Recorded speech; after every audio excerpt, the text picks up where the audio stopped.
Какво готвим днес? Приготвила съм ви по-малко от нещата, които ще видите в ячнята. Замразен бамня, замразен грах, замразен зелен фасул, червен лук и батат. Привет! Кора Лайфстайл днес ще готви познайте какво. Яхния, какво ни е останало във фризера. Така, от какво мисля да започна? От продуктите, които ни трябват естествено. Кокосово масло. Имам бамня, замразена, зелен фасул, сладък картоф, батат и червен лук. С това разполагам в момента. Започвам естествено от задушаването на кокосовото масло. И така, какво ми трябва? Може би една-две лъжички кокосово масло. Изчаквам малко кокосовото масло да се разтопи и слагам лука. Да, започвам най-напред с добавянето на зеления фасул. Понеже той иска повече време за обработка. Реда е следния. Добавям зеления фасул. След това след мъничко ще добавя сладките картофи, батата. Така, последно мисля да оставя бамнята, защото тя най-бързичко ще стане, въпреки че накрая всичко, което приключим тук с задушаването, го прехвърлям в едно плаке. Вече напредваме, в смисъл батата вече вътре, също е вътре, освен зеления фасул и лука. Тук остана за добавяне бамнята, но както ви казах, тя остава последна. Преди това ще сложа граха. Така. Бамнята вече е почистена, не правете грешката като мен. Първия път, в който бях сложила такава, я сложих заедно с тръшките. Груба грешка от моя страна. И аз се учих в движение и продължавам да се уча в движение, да не го казвам в минало бешало.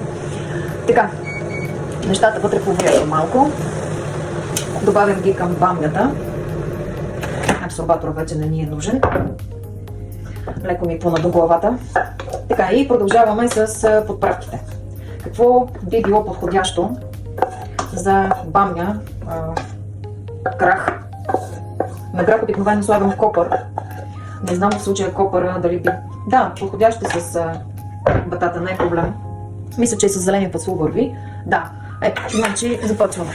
Аз между другото много обичам да ползвам и мащерка. И първото нещо, което бих сложила тук е също и малко куркума. Задължително. Така, какво бих добавила още? Черен пипер. Да, малко по-сериозни количества. При мен заместителя на червения пипер и, както ви казах, и доматите, това е сумака. Вие тук спокойно може да си ползвате и доматите, и червения пипер. Просто при мен в случая все още съм си го поставила като задача в диетата ми да не се включва. Така, ето копър, бръвчета, идеално. Чубите си по цялото количество, той без това не е много. Какви подправки имаме тук? Всякакви. Айде малко и от тях, каквото и да е. Като е в малки количества, не е проблем.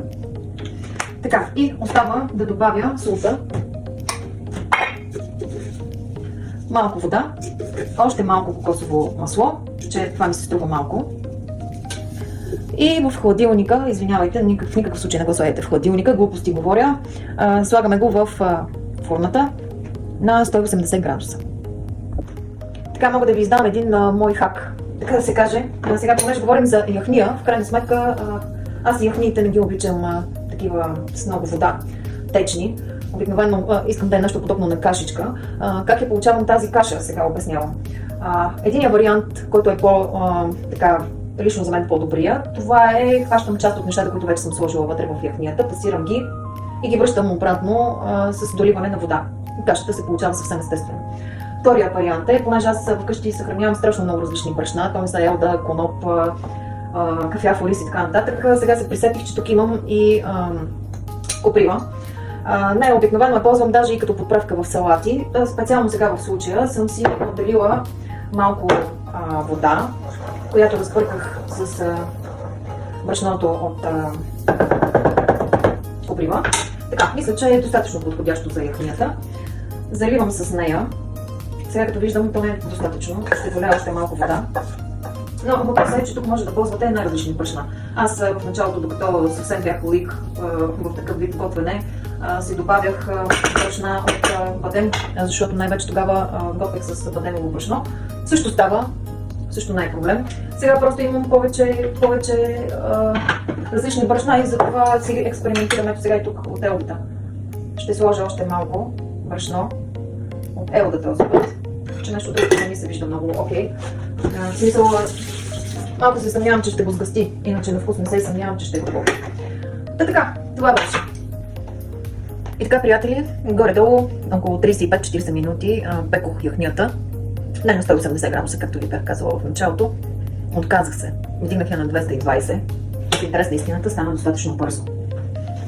Май така ми харесва повече. Това е тя. Изглежда много апетитно. Единственото нещо, което бих направила в момента е да добавя това масло кхих, за което ви казах, докато все още е топло. И за мен яхнията е готова за сервиране. Както се казва, в момента сме напред с една вечеря. Хубав ден от мен!